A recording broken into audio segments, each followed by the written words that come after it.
ছোটদের ডার্বিতে ইস্টবেঙ্গল হারালো মোহনবাগানকে। তারপরও মোহনবাগান দল লিগ টেবিলে 1 নম্বর স্থানে থেকে গেল। এই বিষয়ে বিস্তারিতভাবে আপডেট দেবো আজকের এই ভিডিওতে। থাকছে মোহনবাগান সুপার জায়েন্ট দল, তারা এই বছরের দ্বিতীয় প্রস্তুতি ম্যাচ খেলতে নামছে। কাদের বিরুদ্ধে তারা এই ম্যাচ খেলবে আর কত তারিখে এই ম্যাচ তারা খেলবে তার বিস্তারিত আপডেট দেবো আজকের এই ভিডিওতে। থাকছে দিয়েগো মরিসিও, তিনি এবার ইন্দোনেশিয়ার দল ছেড়ে ভারতের একটি ক্লাবে সাইন করতে চলেছে, তারও আপডেট দেবো বিস্তারিতভাবে আজকের এই ভিডিওতে। থাকছে কেরালা ব্লাস্টার এফসি, তারা নিজেদের চতুর্থ বিদেশি খেলোয়াড়কে ছেড়ে দিল। সমস্ত খবর এক এক করে বলবো, তার আগে প্রতিদিনের মতো বলবো খেলার আপডেট খবর পাওয়ার জন্য আমাদের চ্যানেলটিকে সাবস্ক্রাইব করতে একদম ভুলো না। তো চলো শুরু করা যাক আজকের প্রথম খবর। আজকের প্রথম খবরটি শুরু করছি এআইএফএফ সাব জুনিয়র লিগের আপডেট নিয়ে, যেখানে আজকে মোহনবাগান সুপার জায়েন্ট দল তারা 2-1 গোলে হারিয়ে দিয়েছে অ্যাডামাস ইউনাইটেড স্পোর্টস একাডেমিকে। আর গতকালকে ইস্টবেঙ্গল তারা ড্র করেছে বেঙ্গল ফুটবল একাডেমির সঙ্গে 0-0 ভাবে।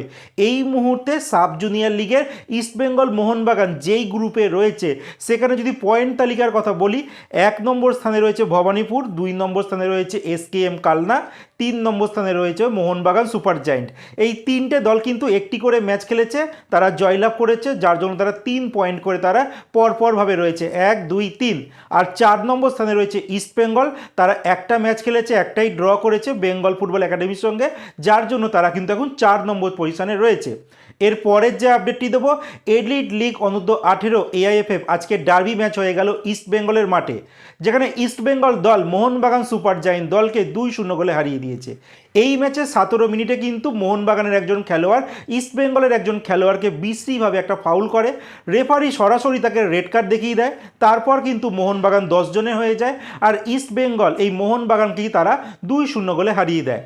আর এরপরও কিন্তু মোহনবাগান দল ইস্টবেঙ্গল মোহনবাগান যেই গ্রুপে রয়েছে অনূর্ধ্ব 18 এডিট লিগে, সেখানে কিন্তু মোহনবাগান এখনও অবধি 1 নম্বর স্থানে রয়েছে।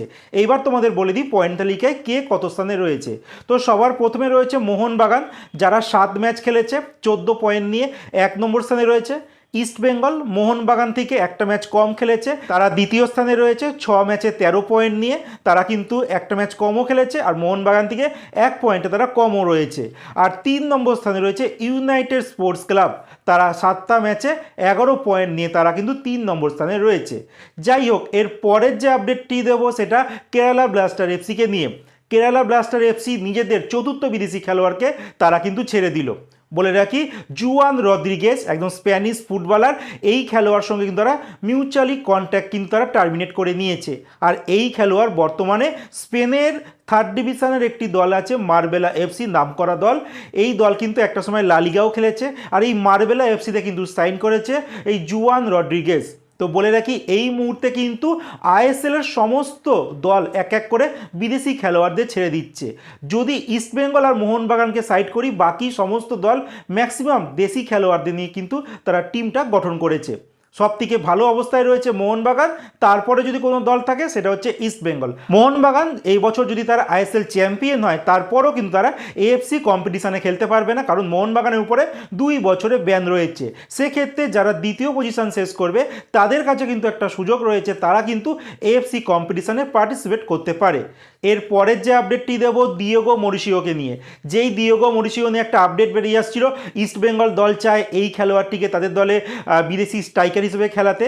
বাট বলে রাখি, মার্কাস কিন্তু একটা আপডেট দিয়ে যেখানে বলা হচ্ছে ইস্টবেঙ্গলের সঙ্গে দিয়েগো মরিসিওর কোনো কানেকশন কিন্তু হয়নি। কিন্তু ইন্দোনেশিয়ার কিছু মিডিয়া রিপোর্ট থেকে যা আপডেট বেরিয়ে আসছে, এই দিয়েগো মরিসিও তিনি যেই দলে ইন্দোনেশিয়ায় খেলছিলেন পার্সেবায়া সুরাবায়া, সেই দল থেকে কিন্তু তিনি কন্ট্যাক্ট টার্মিনেট করে তিনি আবার ইন্ডিয়ায় ফিরে আসছে, ইন্ডিয়ার কোনো ক্লাবে তিনি খেলবেন। এবার কোন ক্লাবে খেলবেন সেটা কিন্তু এখন অবধি কোনো আপডেট বেরিয়ে আসেনি। বলে রাখি, এই পার্সেবায়া সুরাবায়ার হয়ে কিন্তু এই দিয়েগো মরিসিও এই মরশুমে 7খানা ম্যাচ খেলেছে, আর একটাও কিন্তু গোল করতে পারেনি, মানে পারফরমেন্স কিন্তু একদমই জিরো।